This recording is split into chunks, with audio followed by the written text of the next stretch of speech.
RRI SP Labuan Bajo, FM 91,7. Line telepon dan WhatsApp 0812 3823 1987. Ikuti media sosial kami, Facebook dan Instagram @RRI SP Labuan Bajo.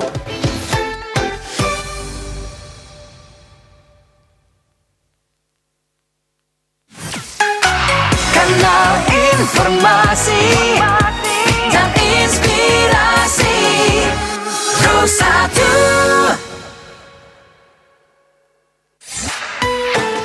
Kanal informasi dan inspirasi Pro 1.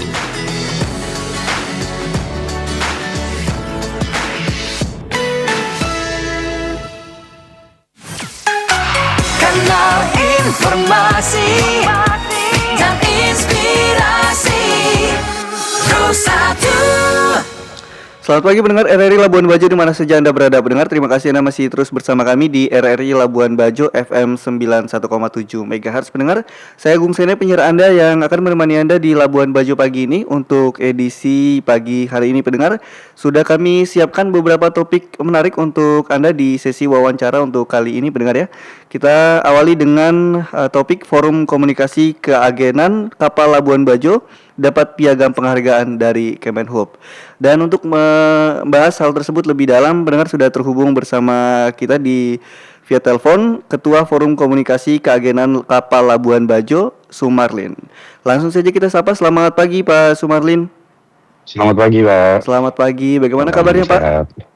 Alhamdulillah sehat. Baik. Pak, ini kita dapat informasi kalau beberapa hari kemarin Forum Komunikasi Keagenan Kapal Labuan Bajo dapat piagam penghargaan dari Kemenhub ya Pak? Betul Pak, melalui Direktorat Jenderal Perhubungan Laut disampaikan oleh Direktur APLP atau Keselamatan Pelayaran itu Kep Hendrik Pak. Oke.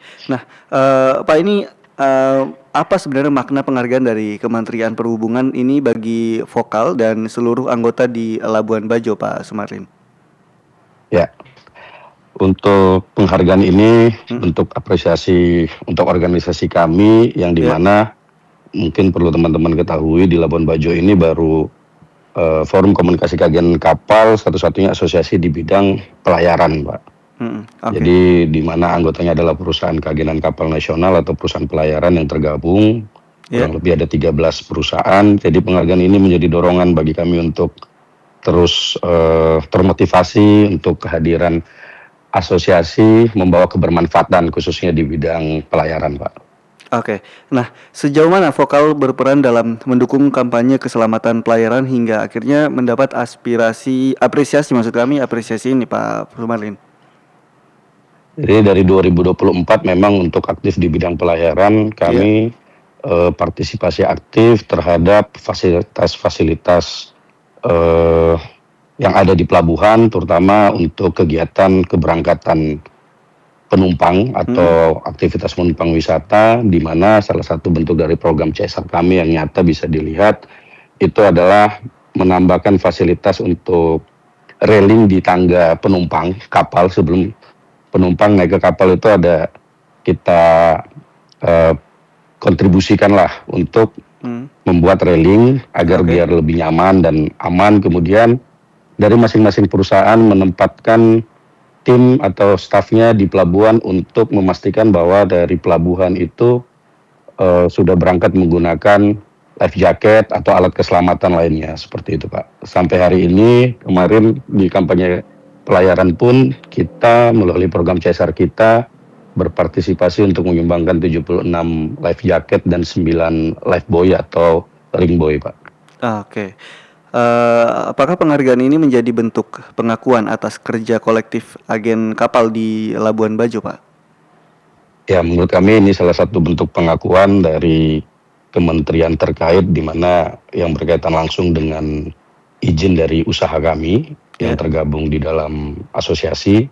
Jadi ini juga bisa menjadi langkah awal untuk terus membuat program-program kebermanfaatan baik di bidang pelayaran maupun mungkin non pelayaran khususnya di Labuan Bajo, Pak. Oke. Kalau menurut Vokal sendiri melihat kondisi keselamatan pelayaran di Labuan Bajo saat ini seperti apa Pak Sumarlin? Kalau untuk kita melihat dari mungkin yang lebih perlu sering kita sosialisasikan atau mendistribusikan informasi itu kepada SDM-nya ya Pak ya, pelaut atau kru kapal Ya. yang dimana terus kita aktif menyampaikan baik dari titik-titik rawan di kawasan wilayah perairan Taman Nasional maupun terhadap peran kru itu sendiri dengan berkolaborasi lintas asosiasi, baik itu teman-teman Gawistri, teman-teman asosiasi lainnya, bahkan kita rencana kemarin berkolaborasi melalui sekretariat bersama lintas asosiasi itu mengadakan pelatihan bersama untuk teman-teman guide atau travel agent yang kedepannya mungkin akan terrealisasikan dalam tahun ini Pak. Gitu. Oke. Nah, sejauh ini tantangan apa yang paling sering dihadapi agen kapal dalam memastikan standar keselamatan tetap terjaga Pak Sumarlin?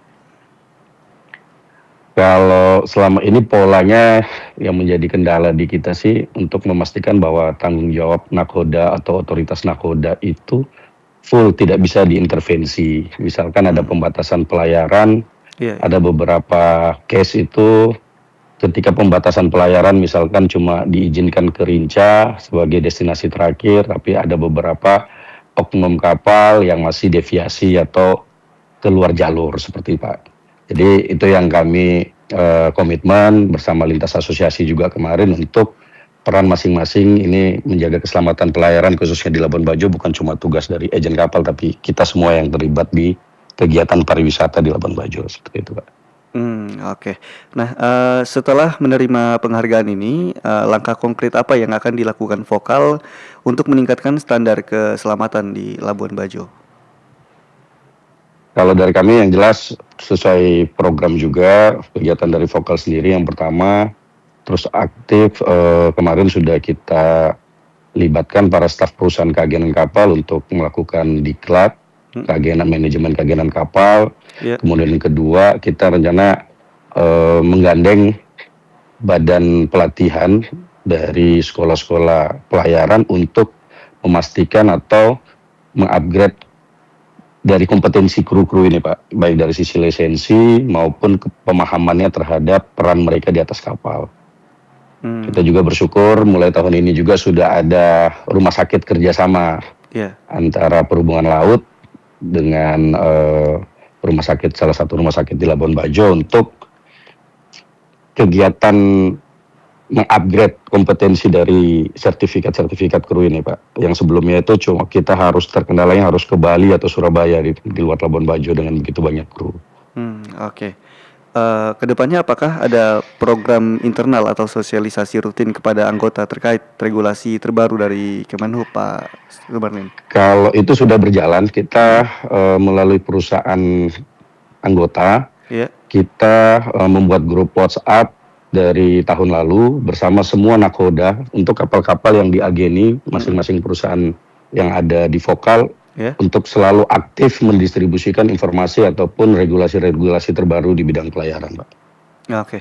Harapan Vokal kepada pemerintah pusat maupun daerah setelah adanya penghargaan ini seperti apa Pak Sumarlin?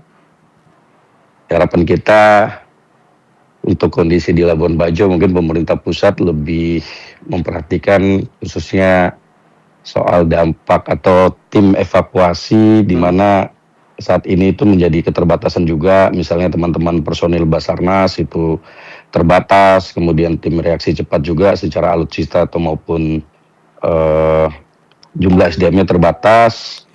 Pun seperti itu kita apresiasi karena memang begitu cepat responnya dan dengan jumlah yang terbatas tapi tetap maksimal seperti itu Pak. Oke, ini jadi pertanyaan terakhir Pak Sumarlin. Mungkin bisa disampaikan pesan apa yang ingin Bapak sampaikan kepada para pelaku usaha kapal dan masyarakat maritim di Labuan Bajo sendiri. Untuk pemilik kapal atau terutama pelaku lebih ke pelayarannya, untuk selalu menjunjung tinggi keselamatan belayar itu utama. Jadi ketika memang kondisi cuaca tidak membaik sewaktu-waktu, mungkin teman-teman nakoda berani mengambil keputusan untuk tidak melanjutkan pelayaran atau berteduh di sekitaran perairan yang memang menurut nakoda itu aman agar meminimalisir kejadian-kejadian yang tidak diinginkan seperti itu sih Pak. Oke, baik. Terima kasih Pak Sumarlid sudah menyediakan waktunya untuk kita di Labuan Bajo pagi ini untuk wawancara di RRI Labuan Bajo, Pak ya. Siap. Terima kasih juga atas kesempatan yang diberikan kepada kami, Pak. Selamat pagi. Oke, selamat pagi. Selamat pagi. Kanal informasi dan inspirasi. Pro 1